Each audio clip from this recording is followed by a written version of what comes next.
hablar sobre la protección internacional en España. La protección internacional se regula en nuestro país en la Ley de Asilo, que reconoce 3 niveles de protección. El primer nivel de protección es precisamente el derecho de asilo. El segundo nivel de protección sería la protección subsidiaria y el tercer nivel de protección sería la residencia por razones humanitarias. Voy a explicar brevemente en qué consiste cada uno de estos niveles de protección.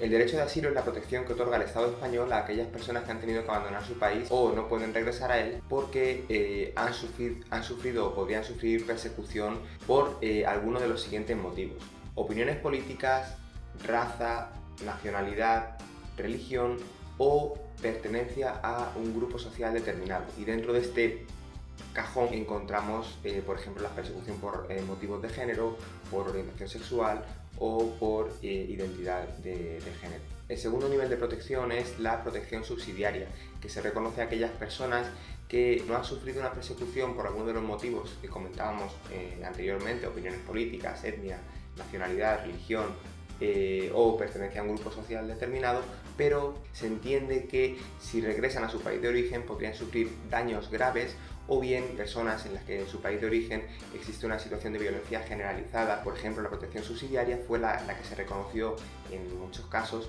a las personas que provenían de Siria, que no existía una persecución por alguna de las razones que hemos comentado contra esa persona, pero que sin embargo el regresar a Siria podría suponer un riesgo grave para su integridad, porque había una situación de conflicto armado. El tercer nivel de protección es la residencia por razones humanitarias, que se reconoce a aquellas personas que no encajan en ninguno de los dos supuestos anteriores, es decir, no encajan en el asilo, no hay una persecución por alguno de los motivos que hemos comentado, tampoco encajan en la protección subsidiaria porque no hay una situación de violencia generalizada en el país, no hay una situación de conflicto armado, pero se entiende que es necesario otorgar algún tipo de protección porque la situación que se vive en el país de origen o las circunstancias personales del individuo lo justifican. Una vez que hemos analizado cuáles son los 3 niveles de protección que se reconocen en España, es importante mencionar también cuáles son los efectos que conlleva el reconocimiento de cada uno de esos niveles de protección. En primer lugar, si se reconoce el asilo, se va a otorgar una residencia por 5 años, que se renueva de manera prácticamente automática, junto con un documento de viaje. Y la persona podrá residir en España, podrá trabajar por cuenta ajena, por cuenta propia. Los efectos vienen a ser los mismos que el de una residencia de larga duración. Y la única limitación que existe en este caso es que la persona no podrá viajar al país de origen. En cuanto al segundo nivel de protección que comentábamos, la protección subsidiaria, los efectos son muy parecidos. Se concede igualmente una residencia por 5 años junto con un documento de viaje y se puede renovar también de manera prácticamente automática, sin mayores problemas, cada 5 años. Y en relación a la residencia por razones humanitarias, en este caso los efectos sí son diferentes, porque se concede una residencia solamente por 1 año, que es posible renovar, pero que habrá que hacerlo anualmente, con lo cual sí vemos una diferencia muy grande con relación a lo que es el asilo, la protección subsidiaria, que sí tienen unos efectos mucho más beneficiosos. Bien, una vez que hemos analizado cuáles son los 3 niveles de protección que se reconocen en España, cuáles son los efectos que conlleva el reconocimiento de cada uno de estos niveles de protección, vamos a ver ahora cómo se pide esa protección. Bien, la competencia en España para este trámite es del Ministerio del Interior, con lo cual la solicitud se tendrá que formular en las comisarías de policía. La mecánica concreta, el funcionamiento concreto varía de una provincia a otra, pero lo habitual es que sea necesario pedir cita previa para hacer esta solicitud. El procedimiento de protección internacional en España comienza con una entrevista en la que es necesario explicar qué circunstancias o por qué motivos estamos pidiendo esta protección, y por tanto es muy importante en esa entrevista contar con el mayor detalle posible todo aquello que nos ha sucedido en nuestro país de origen y cuáles son esas razones por las que estamos pidiendo protección. Hay veces que, por desconocimiento de la persona que pide esa protección, nos encontramos con entrevistas en las que apenas tienen 2 o 3 líneas. No es obligatorio presentar documentación que acredite la persecución que estamos alegando, pero sí es muy conveniente que si disponemos de esos documentos los aportemos o bien en el acto de la entrevista o bien posteriormente al expediente. También es posible acompañar en el momento de la entrevista un escrito en el que explicamos cuáles son esas razones con más detalle, o incluso aportar ese escrito posteriormente al expediente.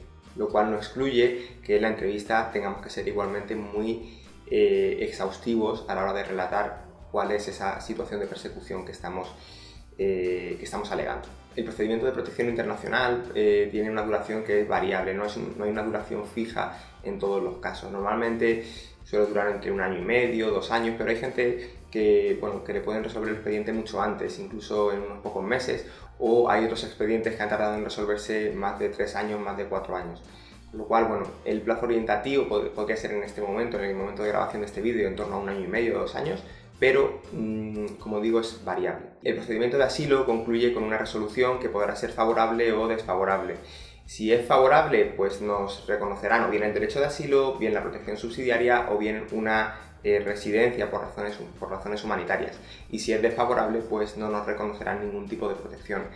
En todos los casos cabe la posibilidad de presentar un recurso frente a la denegación de la protección internacional o, por ejemplo, si nos conceden protección subsidiaria pero consideramos que nuestro caso es un caso de asilo, también podremos recurrir. O si nos reconocen residencias por razones humanitarias y nosotros consideramos que nuestro caso es un caso de asilo o de protección subsidiaria, igualmente podremos presentar un recurso. Cuando la resolución del procedimiento de protección internacional es desfavorable, viene acompañada siempre de una coletilla en la que nos recuerda la obligación de abandonar territorio español en el plazo de 15 días. Esto es muy importante señalar que no se trata de una orden de expulsión, ni mucho menos. Para que tuviésemos una orden de expulsión tendría que incoar policía un expediente sancionador en el que tenemos una fase de alegaciones y posibilidad de argumentar nuestra situación personal y de incluso posteriormente presentar un recurso. Esta mención en la resolución del procedimiento de asilo es simplemente un recordatorio de que, salvo que podamos acceder a otro tipo de residencia, pues nuestra situación en España en ese momento sería irregular y que por tanto no tendríamos en principio derecho a permanecer en territorio español. Bien, pues hasta aquí este vídeo. Haremos más vídeos posteriormente en los que explicaremos más en detalle algunos aspectos concretos del procedimiento de asilo. Este ha sido un vídeo general y cualquier cuestión podéis dejar vuestros comentarios. Como sabéis, somos un despacho de abogados especialistas en extranjería y en inmigración y podemos ayudarte también con tu procedimiento de asilo si así lo necesitas.